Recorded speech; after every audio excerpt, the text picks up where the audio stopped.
Indians are buying oil from Brahmins makes no sense. And I would say that we should learn to ignore these things. Why is the president tweeting? There are multiple stories. One is that he wants to win a Nobel Prize. What is disappointing is that the last 25 years, from Clinton onward, they've worked on building the relationship, and it seems to basically go down the drain in 25 hours. Now, you do have certain amount of rhetoric coming out of the White House, especially people like Peter Navarro. And I think that's more from ignorance about India. When you call Indians are buying oil from Brahmins, makes no sense. And I would say that we should learn to ignore these things and continue, which is a bigger relationship between the two countries, and I think maintain that momentum. On Monday, US President Donald Trump doubled down on his criticism on India, calling trade ties with the country a totally one-sided disaster. And he also claimed that India has offered to cut its tariff to zero. They were only the claims. How do you look at such comments, sir? Well, you have to understand there are comments which the president makes, and you have to take it with a certain weightage to that itself or non-weightage to that. I think it's important to understand that when you have certain Truth Social or tweet coming out, some may have substance, others may not have substance. I think people in India are mature. They understand it's a proud nation, a sovereign nation. And I think it has to do what it has to do, what is good for the citizen and what's good for the country. So you are here in Delhi.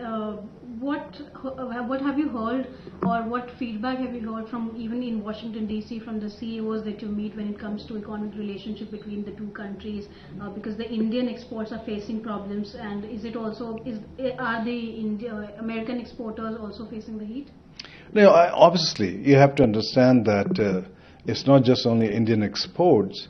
Think about companies which have set up their manufacturing here, and the components they're building in India are part of the overall supply chain. So when those components come to the U.S., they are facing 50% duty, and that does not make it competitive. So both sides are suffering for this unreasonable secondary tariff put on India.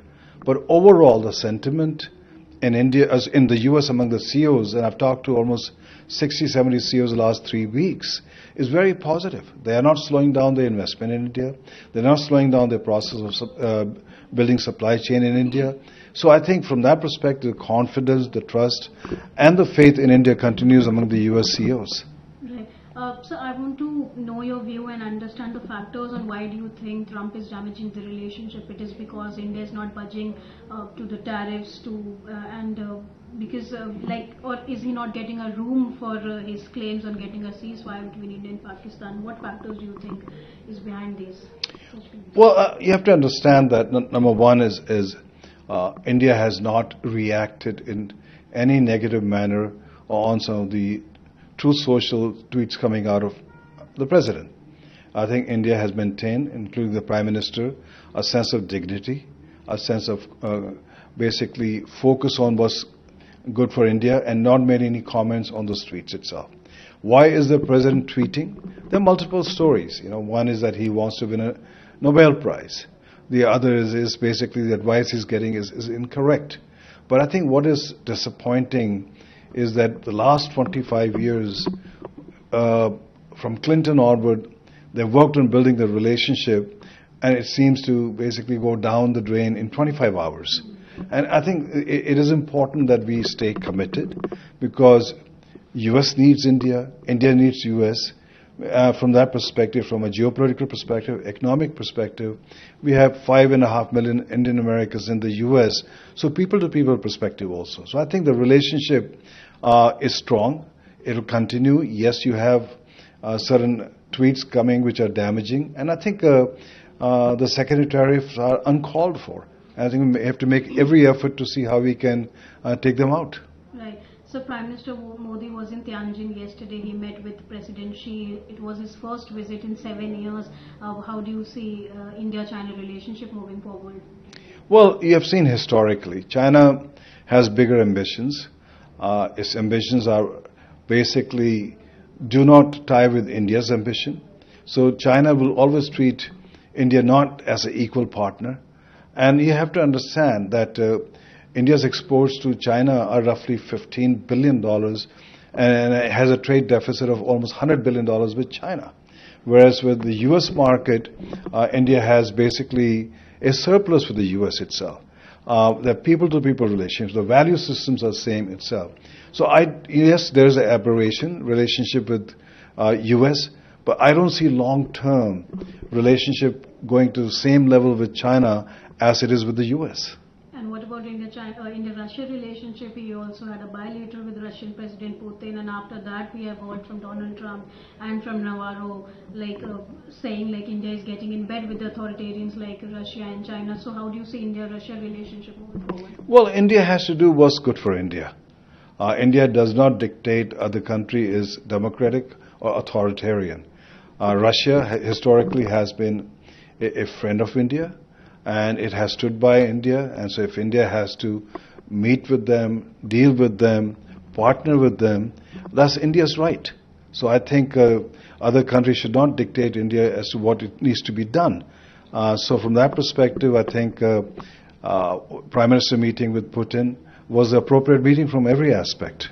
And there were also talks of getting an overhaul on H-1B visas, which might affect Indian workers as well. How do you see that? I think H-1B, when you look at it, almost 70% of the H-1B goes to Indians itself. But most of them are sponsored by US companies, companies such as Google, Microsoft, Meta, and others. You have to understand that they are on a lottery-based system. So that means the Indians who go there, they get an average salary of $66,000 on the H-1B.